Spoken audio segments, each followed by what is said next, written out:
Oh. Alright. Now I gotta wait 20 seconds and see if there's any audio. It's probably pretty loud. It's peaking here. Alright. I'm watching it myself. Alright. Alright, I thought I had this figured out. Now I gotta wait 20 seconds and see if there's any audio. It's probably pretty loud. So I apologize, everybody. Alright.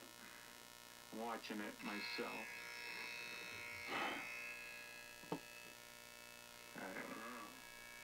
Alright, I thought I had this figured out. Now I gotta wait 20 seconds. Oh, good grief. So I apologize, everybody. Okay, is it buzzing for you guys? It looks like somebody's watching. Alright, well I appreciate you watching so I can figure this out. Like I said, I thought I had it done yesterday. Because I had one going. And, okay, is it buzzing for you guys? It looks like somebody's watching. Alright, well I appreciate you watching so I can figure this out. Like I said, I thought I had it done yesterday. Because I had one going. And, oh, there we go. Okay. Okay, is it buzzing for you guys? It looks like somebody's watching. Alright, well I appreciate you watching so I can figure this out. Like I said, I thought I had it done yesterday. Because I had one going. Well, let's see if... Darn. The buzz is not bueno. Alright, if we can hold tight, no sound, yes, the buzz.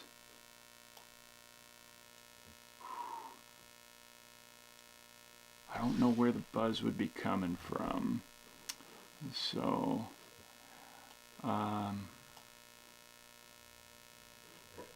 let's try turning it down more, I guess. Input capture. It's not giving me enable down mixing. Let's not do that. Okay. I'm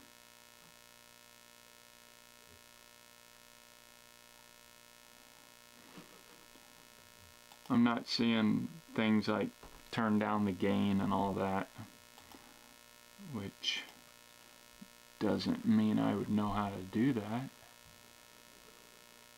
Mono, balance, 18 decibels. That's just volume. It's at negative 18, whatever. I believe that's normal. Well, great. That sucks. I would like for there to be no buzz. Alright, well, at least we get to try some things. I got my other lens on today. And I'm trying a microphone. Is the buzz still there, I suppose?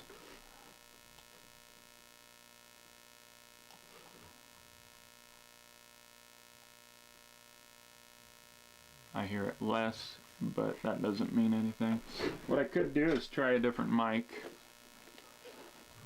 Whew. I'm dizzy. Guys, don't take probiotics unless you know they're okay. I've been really pushing the probiotic thing, only to find out they make me dizzy, so I got some kind of problem. Not everybody is affected this way, but like, I was so dizzy earlier. I might be now, it's hard to tell when I'm sitting down.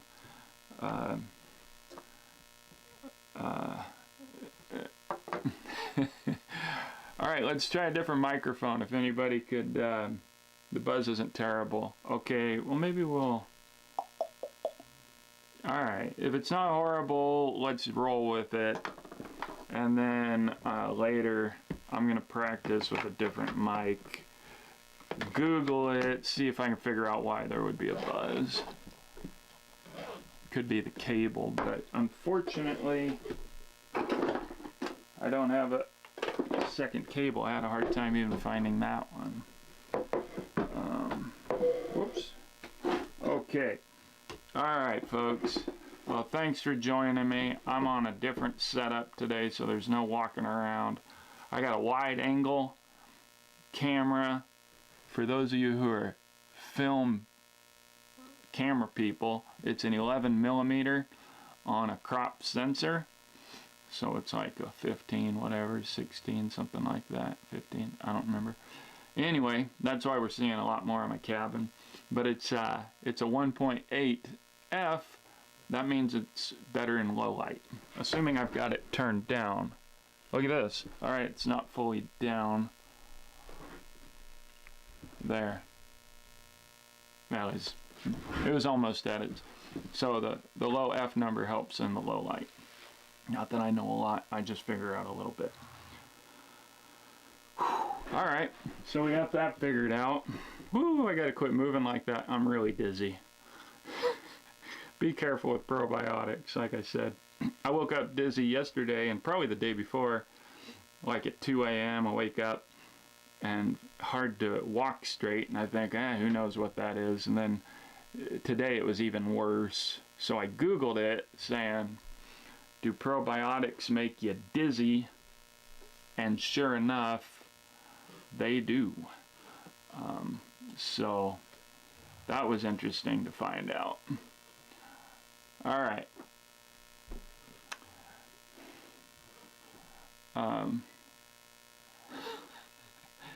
They can. I should say they can make you dizzy, not that they do.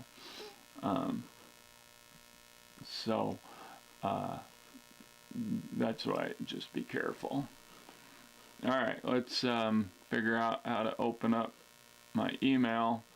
We're going to see if we can add a video in here, and I'm going to talk about important things today. Good grief, what's going on with my computer? Alright, I closed the window, I forgot, and now... Alright. Same old, same old.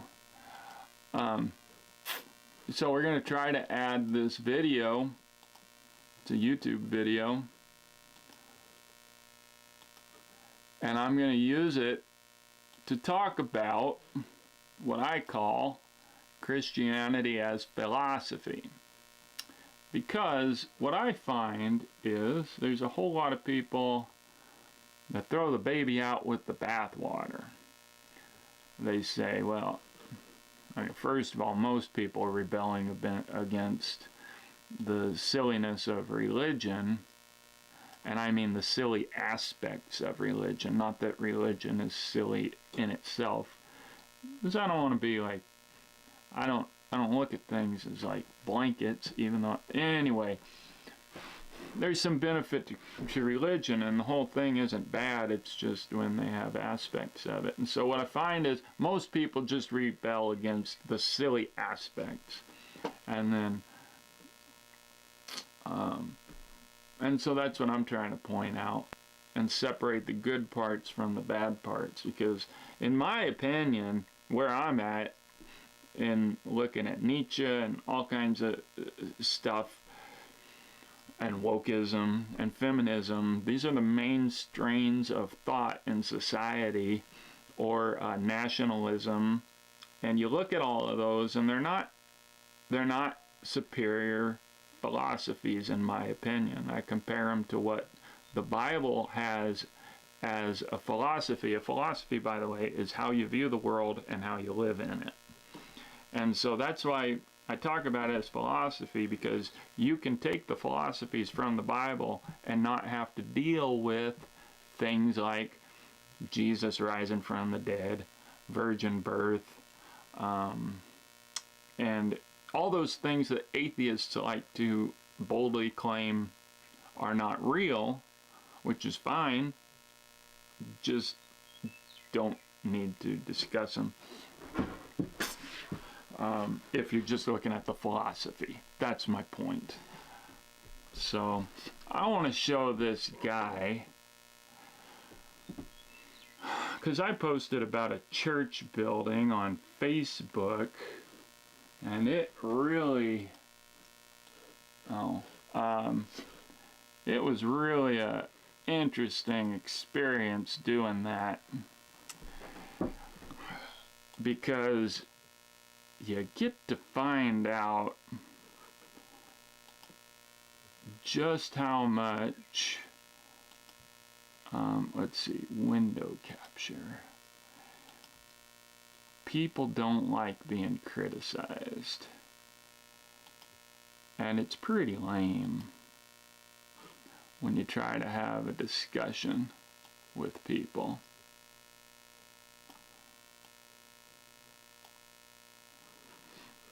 Try to have a discussion and they just get offended and defensive. See this? That's Dead Wolf Resistance. He's often in the live streams. That was a cool video. I think he put it out yesterday. So check that out later if you want to. Let's see if this fixes it. Oh no, I don't want that. Welcome to all of you in Bellevue. Welcome to you. Alright, I don't know how to get the screen smaller so that it's not showing. Yeah, all I can do is make it smaller. I don't know how to crop this stuff out. Alright, so if anybody's still watching, I have no idea. I'm glad you're here. So I commented on this church. This guy, and after commenting on it and getting a bunch of hateful reactions, I had to go meditate and pray to clean my spirit after all the feedback from the religious. I used quotes because I was going to say Christians, but then I used religious and I didn't need quotes. Because I think there's a lot of great people out there who are Christians and go to church and part of the mainstream. So anyway, it was about like posting on a liberal subreddit. Not quite as nasty, I'll give them that, but a lot of dumbness. People not even reading what I said and then responding to what they think I said and telling me how dumb I am. It's like, dude, you can think I'm dumb, but at least be accurate enough on what I said so that you're commenting on the right thing. Anyway, let's see if this has audio. It looks like it will. I better turn it down here before I start it. And let's see if I can hear it. I don't think I'm going to be able to. Ah, crap. Alright. So I looked up the guy's sermon. I thought, let's see what this guy is about. So what it is there's this trend. I've been out of the loop. And I was a part of Mars Hill Church, which is Mark Driscoll. Shoot, I'm gonna need headphones. Alright, eventually I'll get this more slick, more operational. I was a part of Mars Hill, which is Mark Driscoll, who's unfortunately getting a name for himself again in the mainstream. All these religious people love to run to the side of a good preacher and tell him how much they forgive him when he didn't even ask for it. But that's a whole nother video. Lots of videos for that one. And anyway, I've been out of the loop. And this guy, so apparently the church has really streamlined things. The church, the mainstream religion. So look, alright, I don't know if you know this, but politicians, they have foundations. So do ultra rich people, but I found out about it through foundations. And what a foundation is essentially it's a tax loophole. It's like a non-profit, but it's less restricted than a non-profit. Like a non-profit, there's more guidelines and rules. Not a lot, but more.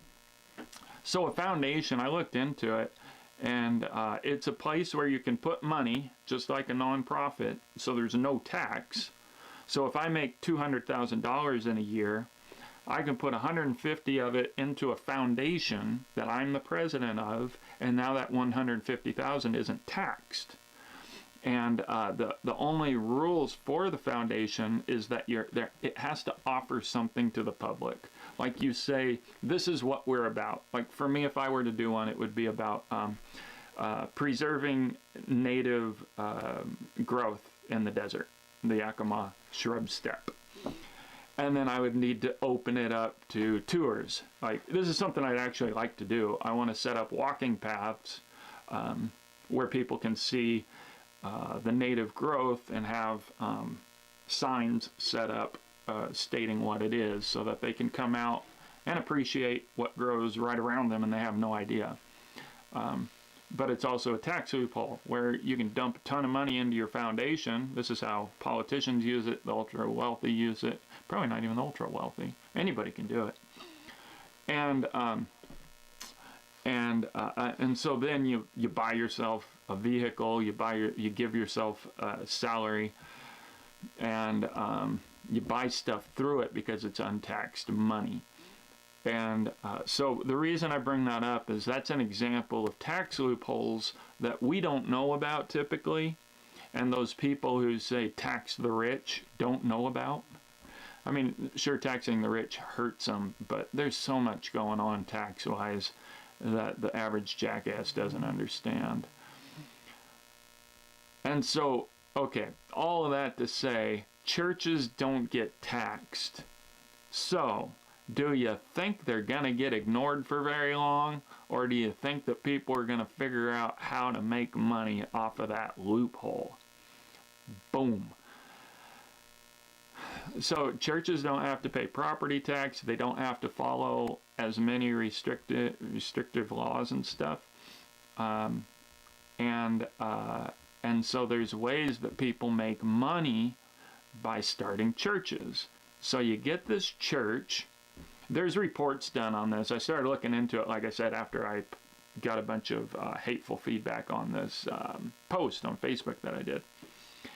And so what they do is, you know, they have a good production, so it looks impressive, and they get everybody sitting up front, like they rope off seats. They started doing that at Mars Hill Church, which, granted, I also understand a lot of people have the tendency to sit in the back, but still, anyway, it's part of the whole. And so you rope off the seats, get everybody up front so that your filmography looks like you're talking to a packed house and stuff like that. And then you promote names. Now, why would it be important for a guy who's wanting to be a big name to promote other names? Well, because you hype them up, and then you pay that person $10,000, $20,000. There's a name for it, like a tax item, that it's not a normal payment. There's a different name for it. So you give that person 20 grand to come and speak, and then that guy has you come to his church and pays you 20 grand to speak. And that's a way to launder your money through the nonprofit. So you get a whole bunch of donations from people, and that's in the piggy bank. And then you got to figure out, how do I get that piggy bank into my pocket legally? It's all legal. All of this is legal. It's just dumb. And then to watch people who say they're Christians, hey, they might be Christians, but Christians are supposed to be wise as serpents, harmless as doves. Let that sink in. And wise as serpents, harmless as doves, and yet what you get is them falling for this crap. I nod to it, yeah, it's right there. You're falling for this crap and harshly defending it. So the wisdom part, they're falling for this, so they're not being wise as serpents. And then harmless as doves, they vehemently defend it. Like, they don't defend it as in, like, well, some of them do. I'm blanking it. Yeah, some of the people are just lost. They're like, oh, it's full of love. You need to come to our church and see it. Like, and I appreciate that. Like, hey, we all get fooled. But it's these people that are like throwing insults, misinterpreting. And then I found out some of them were even preachers. Probably I don't know, probably in on the scam. One guy was a, what's that called? Anyway, one of the big hippie churches that came up in the 70s. And now it's in the news as a scam religion. I was surprised because I used to really like that church. They had some good preachers. Maybe I was fooled. I haven't listened to them for a long time. So anyway, I went and pulled up one of his sermons and thought, okay, let's listen to what this guy's about. What they do is like a franchise model. Franchise is business. You know, I think McDonald's invented the franchise. They certainly mastered it. And so, inevitably, you're going to get these business people taking a franchise model into a non-taxed entity and learning how to make money off of it. And that's what's going on. It's going on all over America. Probably other countries, but I'm just going to speak to America because that's where I live. And so you open up this guy's website, it's very much, very, very, very, very like a business. It's like, this is our main campus, and this is our other locations. Like, when do you ever think of churches as locations? But that's how it's presented. And we're opening a new location in Yakima. It's very business. And so they hype it up. They hype up the event. All the air quotes that I'm doing. They hype up the event. So they have big events, like for the opening of the new church building here. I don't know if they have their own preacher here. I didn't look into that. I think they do. Or if they stream this guy so that they have one preacher, which was something Mark Driscoll developed, of having one preacher and multiple campuses. Now they call them locations, I guess. So anyway, that's what's going on here. So I looked this up. For those of you who are not Christian, if I get any atheists watching this, I'm not pushing any Christianity. I know how annoying that is. I used to do that. What I'm just pushing is the ideas. So none of what I say should be based on having to believe that God even exists. Okay? You don't have to believe that. Everybody's welcome here. And so I'm going to talk in a way of just pulling out the ideas of the Bible and stating, first off, whether this guy's hitting them, he's not, and what the ideas of the Bible are presenting as far as living morally, as far as ethics. Ah, shoot. Ran out of water. All right. I might have to take a break and go get some water. So let's click this. I can't see the chat. I want to know if anybody's even chatting. It had audio. Oh yeah, thank you, Farm Boy. Appreciate that. All right, do we hear you guys still with me, or you guy? All right. I have no idea if anybody's even watching, but that's all right. Alright, so let's, I assume Farm Boy's still there. Royce and Jennifer must not know I'm here.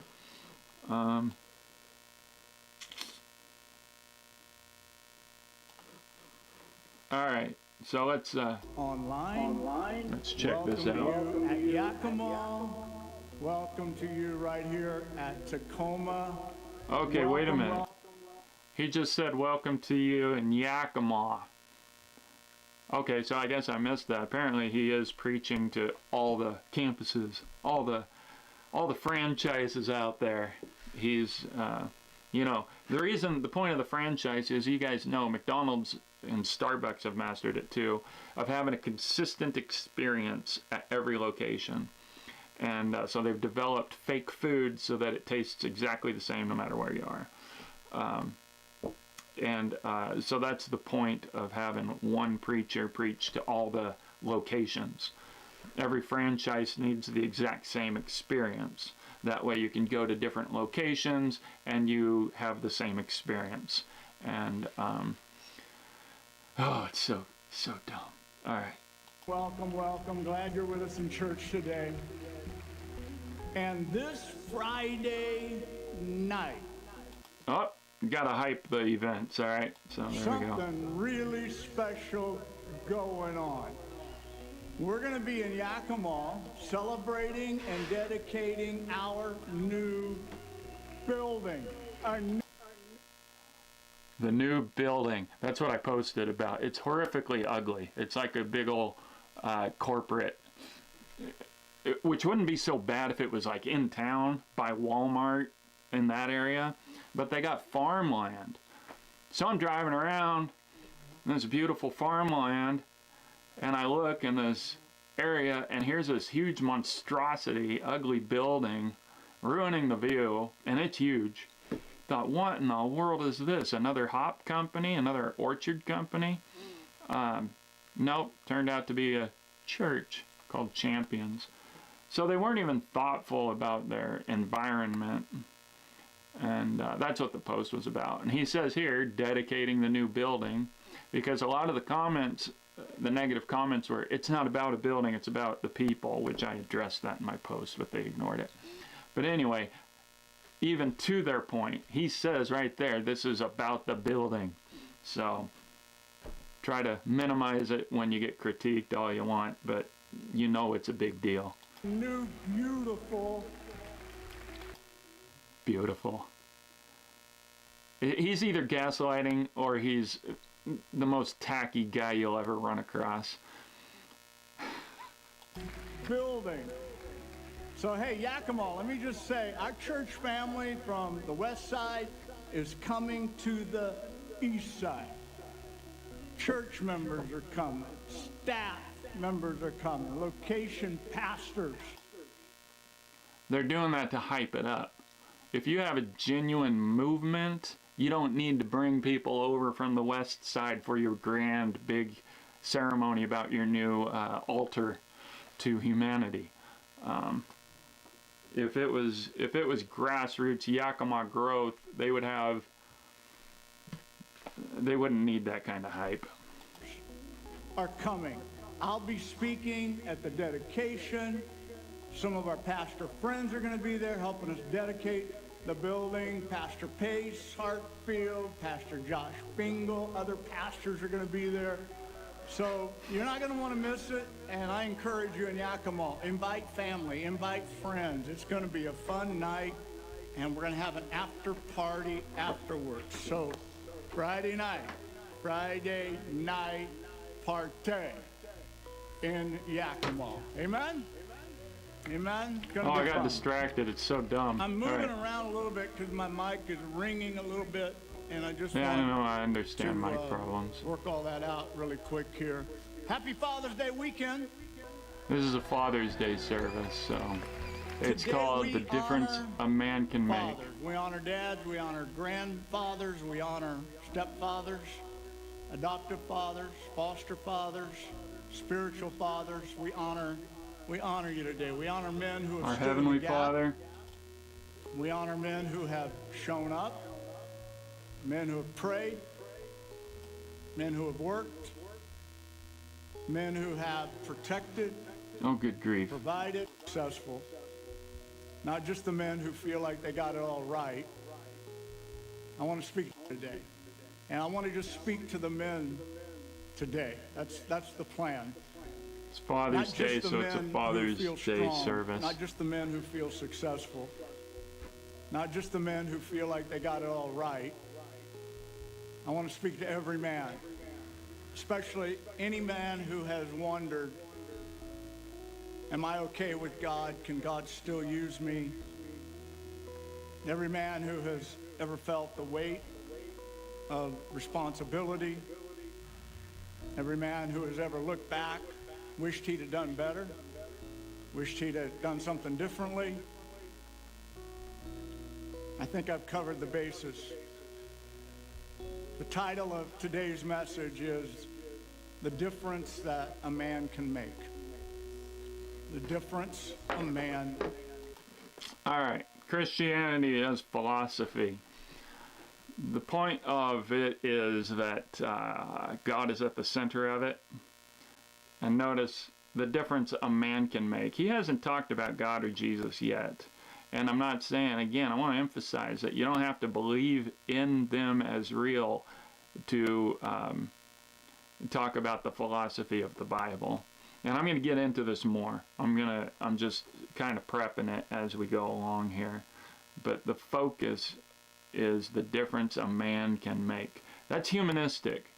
And that's the problem with Protestantism as a religion in America, is it's very human focused, because when you appeal to humans, just like in everything else, Hollywood, media, you play to the people's emotions, you get clicks, all right?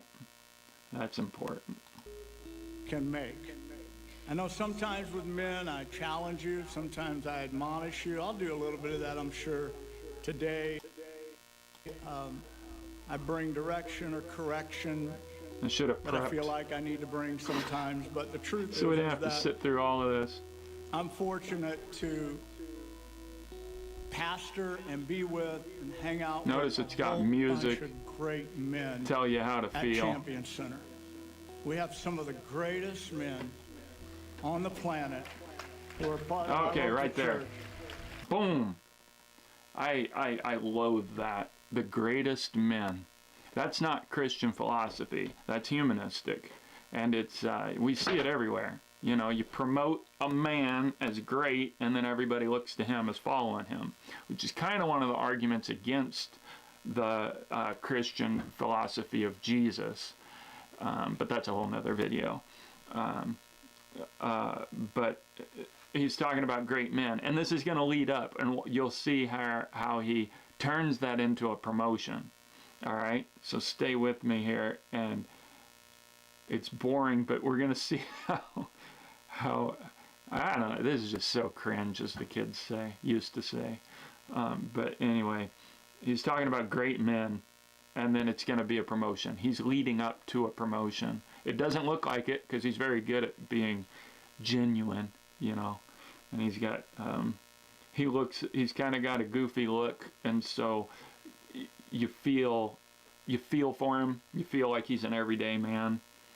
He's dressed. All of this stuff is taken into account, guys. I've done a lot of performing, and the way you dress, the way you comb your hair, the way you stand, it's all important. I've taken speech classes, public speaking classes. I've been told I'm a natural. It's something I am gifted at and I really enjoy. And so to the average person, he looks like he's just a genuine guy coming up there and talking, but this guy's slick.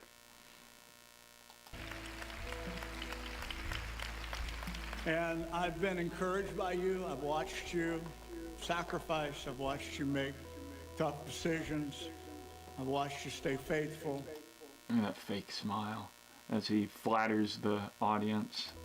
So today I don't know, I just felt like I wanted to say some encouraging things to you today. And to remind you who you are and remind you what you're capable of. I hope all the young men will really listen up. Foreshadowing here, or spoiler. Christianity, the gospel and the philosophy of Christianity is not about how capable humans are. That's the point, is that we're not capable. So listen to him flattering his audience. I'm going to go back a little bit, and I'm going to get more and more into this. Watch you stay faithful. So today I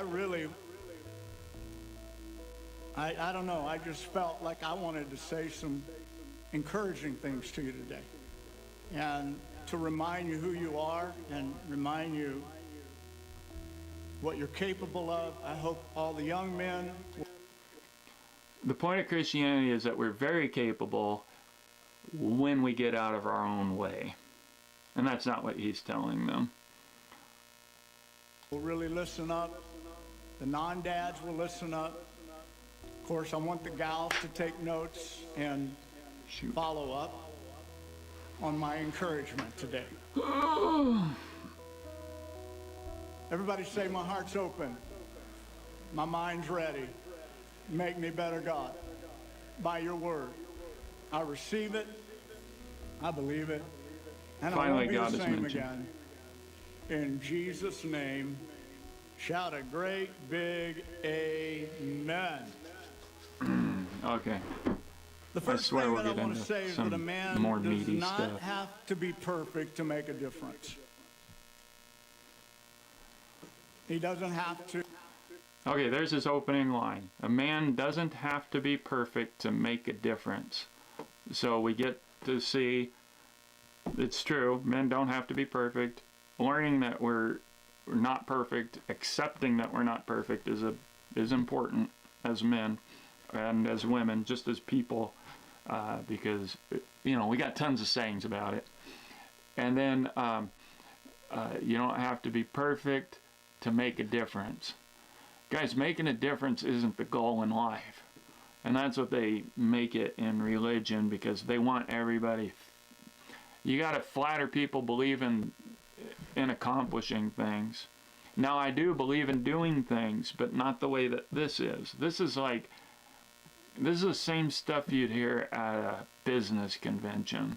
Like, you can go out and do this. You can make a difference. I used to be a realtor, and there was a lot of this cult stuff going on. Because you can make a lot of money off of people that are struggling. And the other thing about being a realtor is there's easy money in real estate. And it's a lot of work if you do it right. Even if you do it wrong, it's a lot of work, but there's a lot of money in it. And so you start out, you struggle, and there's tons of predators looking for how to make money off of people who are struggling with no direction, because there's barely anybody out there offering good direction in how to be a realtor.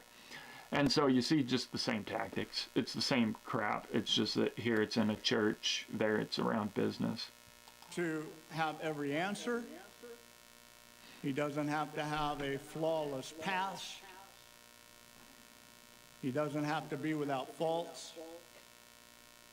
He doesn't have to do everything right. A man doesn't have to be perfect. Are any men in the room thankful for that? You don't have to be perfect. I was speaking at a couples conference, Sheila and I. Okay, so that's true. The problem is right here, he hasn't shared anything that's Christian. That's just, like I say, that's just self-help. Be easy on yourself. And that's why that part about Christianity as philosophy is very solid. A big part of Christianity is just accepting that you're not perfect. And in Christianity, we use the perfect entity telling you that you're not perfect, so that's an authority. Because if you can't forgive yourself, but if you believe in a perfect entity, God, and he says he forgives you, well, then perhaps a person can start to forgive themselves. So the end product is the same, but you see how he's not talking anything about Christianity, he's just talking humanism, which at this point, this part of it is just basically the same. But like I say, in Christianity, we believe in God telling you that you're good enough, or that you don't need to be perfect. We're back in the Midwest, and it was a pretty large event, couples all over the room, no children there, everybody there, just made up of husbands and wives. And one of the speakers said to the whole audience, I don't think I've ever heard this said before, but I liked it. And he told all of the ladies, he said, ladies, I just want to announce to you today that your husband is a sinner. And it just went like froze in the room, like you could feel, except me, I was like, yes! Because if you know anything about how Scripture views us, Scripture tells us that we all have come short of the glory of God. We have all fallen.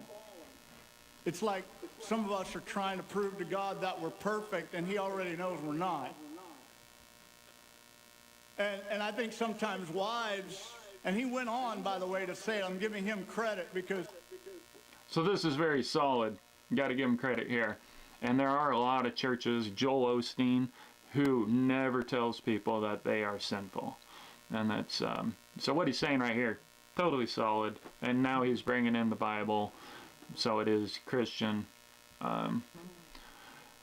versus just normal humanism. Because it really impressed me that moment. He went on to tell wives, just because he's not perfect doesn't mean that you're not to honor him, or that you're not allowed to let him try to lead and be his best and support him. I'm like, man, that's raw and real. So I just want to say to you today that a man doesn't have to be perfect to make a difference. He just has to be pointed in the right direction. And when he's... But there again, see how he makes it about making a difference? Like, that's his goal here. Because it's Champion Church, that's the name of it. And so it's all about making champions, which I just think is dumb. He's pointed in the right direction. One man can change the atmosphere of a home. When I was involved in religion, there was a lot of pressure. Some people felt it worse than others. I did. A lot of guilt and a lot of pressure that if you aren't accomplishing big things. And then we had our impressive pastor who was, and of course, you know, when it's kind of part of the manipulation, you tell everybody, look, you can accomplish big things. You need to accomplish big things. And then when you don't, you feel like a loser, and you feel that much separation from the guy on stage who is accomplishing big things. I don't know how contrived all of that is, but that's kind of like one of the fringe benefits, I guess, when you're in the game of manipulating people to give money to your nonprofit. One man can change the direction of a family. One man can break a pattern that has been in his family and was in his father. We did have a lot of great men stepping up. I don't mean great men as in they were great men. I mean guys without focus or any point or direction in their life, and getting responsible, raising families. And so there is a great, there can be a lot of great benefit from this. It's just that it's not, like I say, it's not Christian. It's just, I mean, same thing you'd get from a psychologist, except this, you pay monthly and you go weekly to a big ugly building. Father, and was in his father's father. One man can build a legacy for his children, a great legacy. One man can put faith in the next generation. One man. We have a man in our church that is, a lot of the young people, the people who were on stage today, Chase, our youth pastors, many of them, the guys and the girls will, when I say this name, there's going to be a little eruption here in Tacoma especially, and his name is Pete Wingard.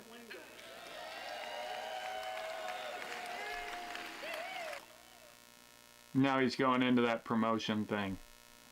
He's talking big names now. I don't know if he's in the room. If he is, somebody tell me, but normally he is at one of the services, but he's over at kids a lot. Pete Wingard has been a positive man figure for 40 years at Champion Center. 40 years, and he is loved. He is loved because of that. All through the Bible, there are men making a difference. So think, if you would, about some of the men for a moment who have made a difference in your life. Think about it. It could be a dad, a stepdad, a coach, a school teacher, a Sunday school teacher. I'm not asking you to think about the guy who you're mad at, the man who you're angry with. I'm asking you to think about the man who has made a difference in your life. Because men are making a difference in lives, in families, in homes, and in the world today. And even those you've never met. There are many men who you've never met whose lives have impacted yours in a positive way. I mean, you're starting with something simple. When you turn on a light switch, Thomas Edison. When you use your PC or your smartphone, Bill Gates, Steve Jobs. He hasn't yet used the Bible to say that becoming a great man or making a difference is part of biblical philosophy. He's not mentioned that yet. And he's leading up to it. He's going to use a chapter of the Bible to make his point. But notice how first he's Bill Gates and Steve Jobs, and then who was the other guy? Edison, Thomas Edison. All horrifically anti-God businessmen, and he's using them as examples of making a difference. Like, it's just so humanistic, and he's going to misuse the Bible to defend it, and I'll get into that when he does. But I think now we're finally leading up to that promotion. He's got to mention these big names, and it's part of his marketing and event. When you turn on Christian music, the songs we sing today in worship, like Chris Tomlin, Chris Brown, Brandon Lake, Chandler Moore, Stephen Furtick. By the way, Stephen Furtick is going to be here in just a... Good grief. So he throws out Edison, Steve Jobs, Bill Gates. And then he pushes it into Christian singers. So, you know, they're up on that level of making change, which if you're familiar with Christian music, Christian pop music, it really is pleasant to listen to. But as far as artistically, it comes out of Nashville. It's very following that franchise model, that country music model of make everything catchy and keep it all consistent so the audience knows what to expect. And when I walk into restaurants, we got an Asian restaurant here that plays it, and it really is pleasant. So I don't like to completely bash it, but man, if you watch the videos, it's just so cringe, and oh gosh, it's awful. But anyway, so he equates those guys with Steve Jobs and Bill Gates, those fortresses of Christianity to look to when thinking of making a change. And then he lists off the names, and then, oh, and by the way, that one's going to be here. Like, as if he didn't. I mean, this guy's good. He should, if he did comedy, because in comedy, you got to be really casual, and it plays really well that way. And he's got the casual thing down really well. Like, seems like he just came up with that. Oh, by the way. Just a couple weeks at conference. Woohoo! Psst, don't tell nobody. They make money at those events. For the rest of my time, I want to go to Joshua chapter 1. Okay, Joshua chapter 1. Talk about a great man who made a difference, whose name was Joshua. A great man who made a difference. I want to just take and extract some things from this scripture setting that will help us today to be men making a difference, okay? Little background is that...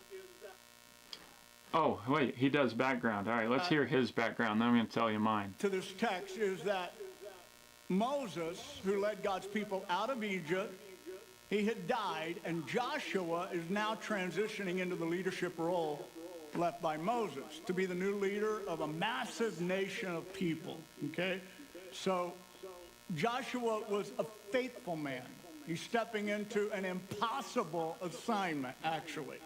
And just to tell you, at that point, Joshua was not famous. He was not, he was not really even proven at this level yet. He was not Moses, for sure. But God saw something in Joshua that Joshua may not have fully seen in himself.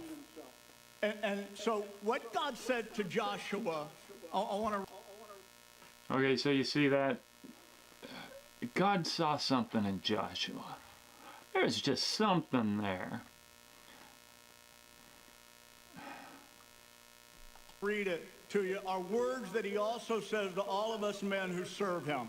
Verse 5, Joshua 1, verse 5. God says, no one will be able to stand against you all the days of your life. As I was with Moses, maybe men, if you could just think like I'm saying this to you on behalf of God today. As I was with Moses, so I will be with you. I will never leave you nor forsake you. Be strong and courageous, because you will lead these people to inherit the land I swore to their ancestors to give them. Be strong and very courageous. Be careful to obey all of the law my servant Moses gave you. Do not turn from it to the right or to the left, that you may be successful wherever you go. Keep this book of the law always on your lips. Meditate on it day and night. Meditate on it day and night, so that you may be careful to do everything written in it. And then you will be prosperous and successful. Okay, so this is huge. This is like the huge difference between Christianity and Judaism.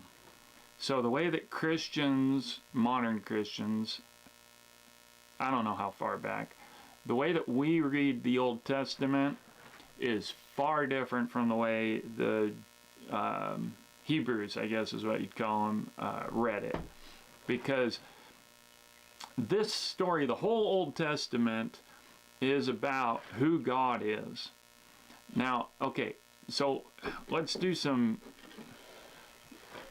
We need to focus on who Moses was. So Moses, by chance, nothing that Moses did, allowed him to be grown up in the king's household, in the Pharaoh's household of Egypt. You know, the King of Egypt movie.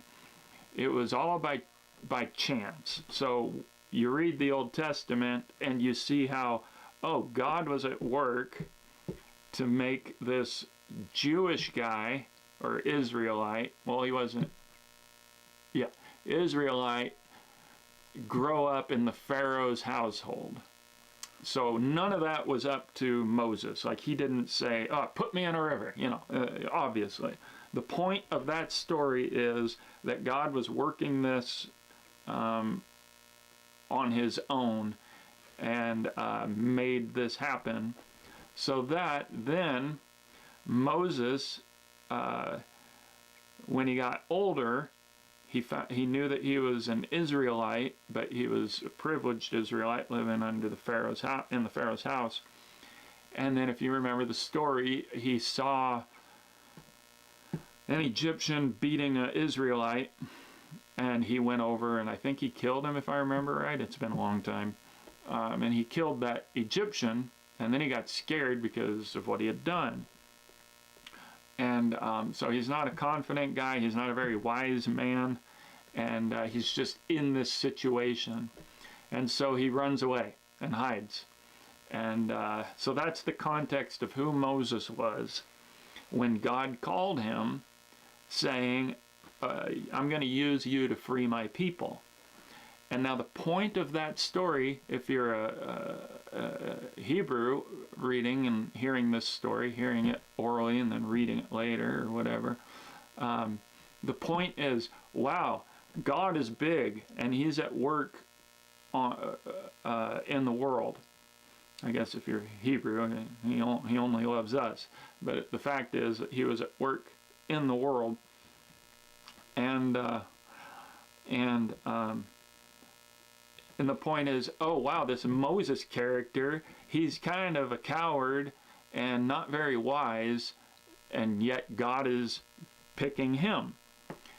And God basically tells him, all that you need to do is be faithful to what I tell you, and I'll take care of the rest. That's basically the story there. So then, you all know about the plagues. Then God carries out these plagues, and it says that he hardens the Pharaoh's heart, and we don't know the full reason, but part of that is so that is to teach Moses, so that Moses sees that God is doing this, not Moses. And Moses even gets scared and doesn't trust God and says, I can't do this. I'm not a very good speaker. He says, well, here comes your brother Aaron. I'll have him do that for you. Like, that's how unconfident and bad for the job Moses was. Like, you wouldn't go out and tell this guy, hey, I need you to lead my corporation. And that's the point of the story, is that God is doing it. So this happens multiple times in the Old Testament, where God gets a man that we wouldn't suspect as being good quality. And God says, well, it's because I'm going to do it through him. That's the story of the Old Testament. That's the story of Joshua here. And the point is to look and say, everything outside of me is bigger than me and taken care of. It's not about me. And like I say, in the philosophy of Christianity, we use God as that great entity to look on, to get ourselves from looking at ourselves and to trust that there's something bigger going on and it doesn't need me. And I don't have to be perfect. That's the point of those stories, is that God's in control. There's one verse that I think is the most important verse in the whole Bible to tell people how to live. And it says, be still and know that I am God. That wraps up just about everything. I know people like to say the law and the commandments, Jesus said, were summed up in love the Lord your God. And the other one is like it, love others as you love yourself. The best way to carry that out is that verse, be still and know that I am God. If you rest everything on that, the whole Bible makes more sense.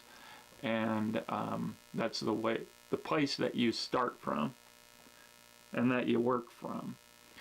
So that's the point. Did you get that point from what he's saying? No. Now, it's subtle, but it makes a huge difference, because us self-absorbed Western society, we think everybody's a king. You know, we fought off the King of England to have America where the average man can go out and live for himself. But ultimately, we ended up becoming a whole nation full of kings, because we're all self-absorbed. I mean, look at our lawns. They're all done up in the English, British style that kings used. We all have these houses with lawns that are pointless because we all think of ourselves as little kings. And, well, we think of ourselves as big kings, and in reality, we're a joke. We're taxed, and anyway, but we try to fool ourselves that our home is our castle. Instead of having a whole bunch of humble men and no kings, we now have millions of kings, people thinking they're kings. And we're just so self-absorbed, and that's why he's taking this story about, and making it about how to be a great man. And that's not what this story is about, but that's how we approach these stories of, oh, Moses was not perfect, I'm not perfect, I guess I could do big things too. I could lead a whole nation. No, that's not the point of the story. The point is, if God comes into your life and says, do this or that, and you're scared to do it, just do it trusting that he's in charge and not you. Completely different takeaways, completely different ways to interpret the same story. And so, if you know the story of Moses, he did a lot of good things. He was very faithful to God, but then God told him, I think it was, if I remember right, the point is the same. God told him, speak and water will flow from this rock. But Moses didn't have faith that he could just speak it and water would flow. And so instead he struck it with his staff. His staff was very sacred. And so he had faith that, well, if I strike it with this sacred tool that I've been given, then water will flow.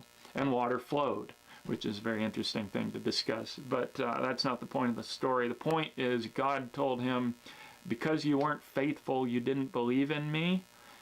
It's not the staff that's sacred, it's me and what I've done through the workings of the staff, the working through you. That's the whole point of the story. And that's why Moses didn't get to enter the promised land. God told him, look, you've been a great servant, but you don't get to go there because of your lack of faith. Because you failed on that lack of faith.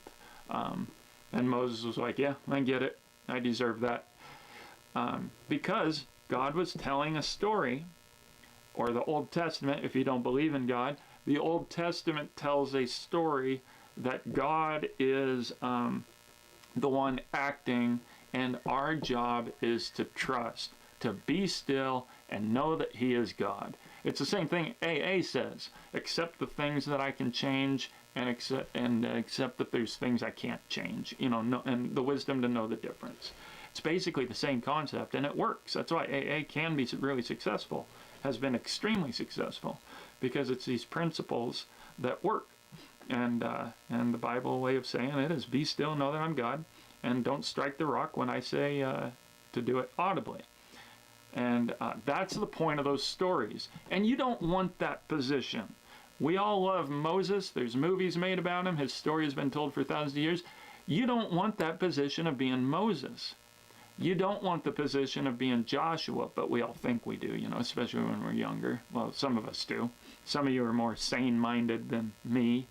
And we have to learn the long way and the hard way. So that's the context here, where then God picks Joshua. And so when this guy speaking says God saw something in Joshua, we think, oh, if God sees my giftings, then what will He use me for? No, the gifting of Joshua was that he was a faithful guy, where God looked at him and He was like, okay, I think he has the disposition, the personality, where when I tell him to do something, he'll trust me and he'll do it. Because that's what He wanted Moses for. Moses did it for the most part, but because he failed that one time, the point was God was telling a story. That's why it was so important. You might think that's harsh, but we're talking about the philosophy of it, the point of the story.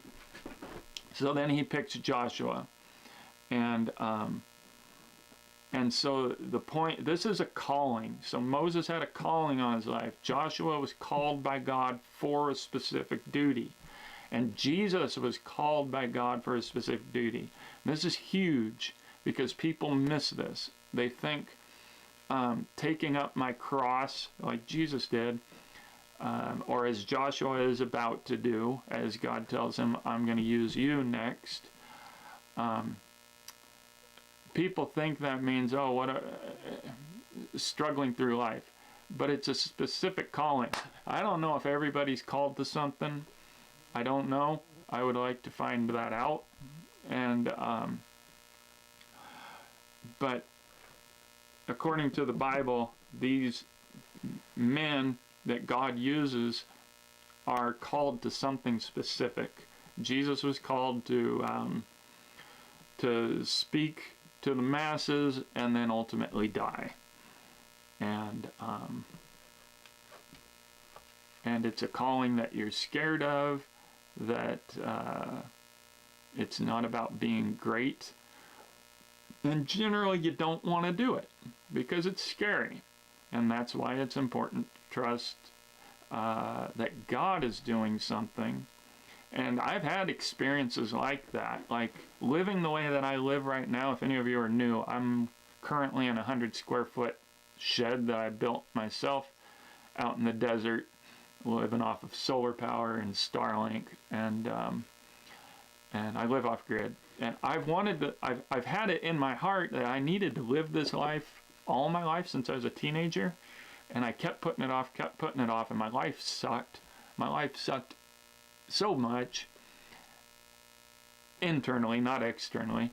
And finally, when I did this, man, internally, my spirit, my soul, whatever you want to call it, things started to develop and grow, and I've become I have no depression. I'm happy, and more satisfied, and because it was like a calling where I didn't want to do it because I didn't want to live alone. I love being around people, and I wanted to achieve great things. I wanted to be, I wanted to make a difference. I had all those worldly humanist thoughts keeping me living my other way of life and putting off this way. And like I said, when I finally did it, I've learned to just let go, get rid of more and more things. I've had food show up because I've been really broke and more satisfied. I didn't want to be broke either. I have money issues, and being broke was a big deal. So anyway, that's an example of a calling. It's not making a difference. I'm not leading a city, but that was a calling where I didn't want to do it. But by finally doing it, I saw that there's more to this life than what this guy's trying to tell you to pursue, basically. So that's the context of Joshua. And so I'm pointing out to you how worldly, what we call in Christian philosophy, worldliness is outside of God. That's why, like I say, this could just be a self-help seminar, and without the Bible. He doesn't even need the Bible to make his point. He does because it's a church. So that's the context. Let's get into Joshua a little bit more. Have I not commanded you? Be strong and courageous. I think that's the third time, right? Do not be afraid. Do not be discouraged. For the Lord your God will be with you wherever you go. Happy Father's Day.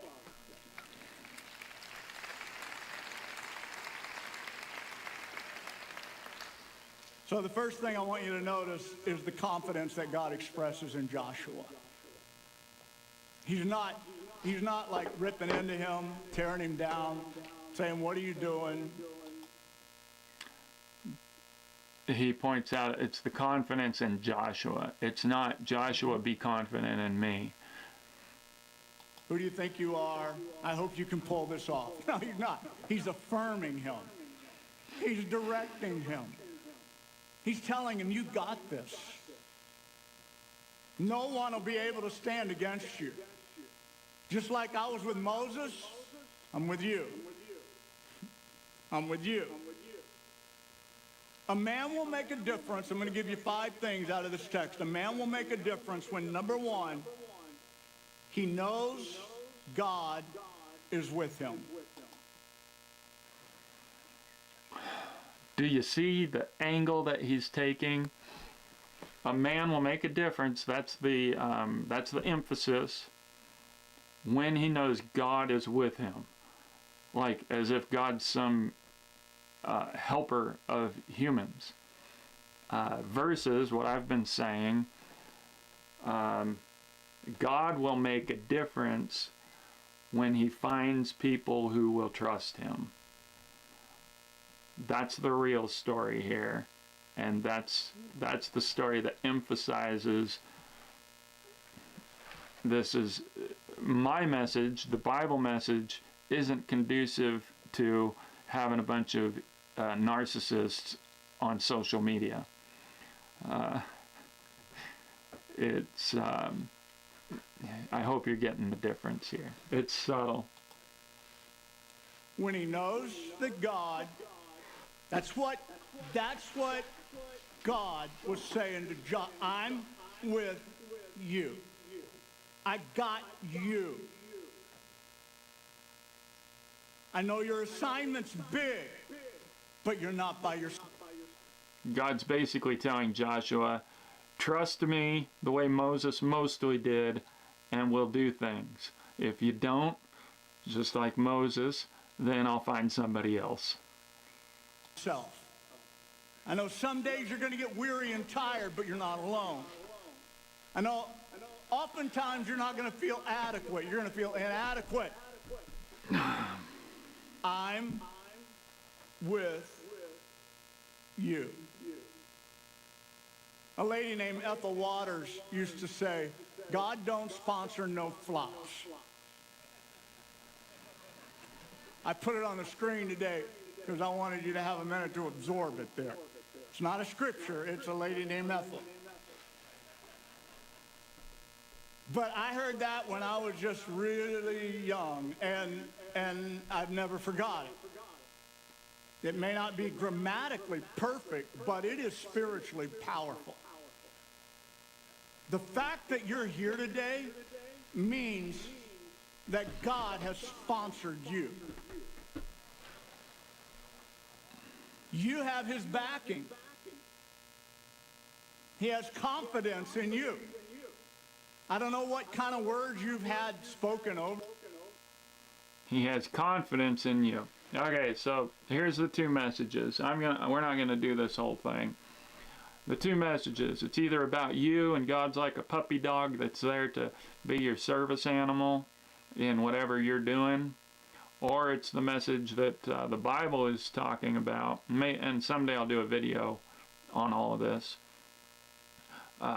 where God's saying, I'm doing something, and if you trust me, you can be a part of it. If you don't trust me, well, I'm still doing my thing, but you're not going to be involved. Both of them are freeing. This one is a trap. It can feel freeing, but making yourself the center of the universe is not a happy place. It's where what comes with that is having to have everything your way. And then, doggone these flies. So, I hope you see the difference in the message that we're talking about here. Anybody can find an inspirational message from the Bible, but that doesn't mean that's what the Bible is speaking about in its intended message. And I'll do more videos about that. Maybe I'm going to be the only one watching them. I don't know. Anyway, if you watched it to here, I hope you enjoyed it. I hope I'm not depressing you. Because, I don't know, I mean, this stuff is kind of inspiring. It's awfully inspiring to people, but like I say, it's kind of like eating ice cream. It's fun to do, but ultimately it'll make you sick. So I'm going to close it out and see if this is something I meant to try earlier. I'll come back later and see if this should just show me. Anyway, this is my cabin. For those of you who've never been on my channel before, I've learned that simplicity is very freeing, and I've learned that letting go of stuff is very freeing. I live off of about $1,000 a month, and I got a beat up truck and an old car, 2 horses, one of them's half broke, and 2 dogs that I love very much that are getting older. And anyway, that's who I am, and I didn't live most of my life like this, and this is the happiest I've ever been. So don't believe people when they tell you got to accomplish great things. That's not what life's about. It's about finding peace and being still and knowing that He is God. Whether you believe in God or not, you can also just believe that the universe is bigger than you, and accepting the things that you cannot change. There's a lot of peace in that, but I think that you'll find peace in God, personally. Whoops, I promised the atheists I wouldn't say stuff like that. So, that's just my opinion. I'm not trying to push you. Anyway, I hope you enjoyed this. I hope to see you again. I'm going to talk more about philosophy of Christianity. I'm also going to talk about movies. I'm also going to talk about society. I'm also going to talk about meditation and being free and living in the desert. All right, folks. Adios. I'm going to go pet my horse.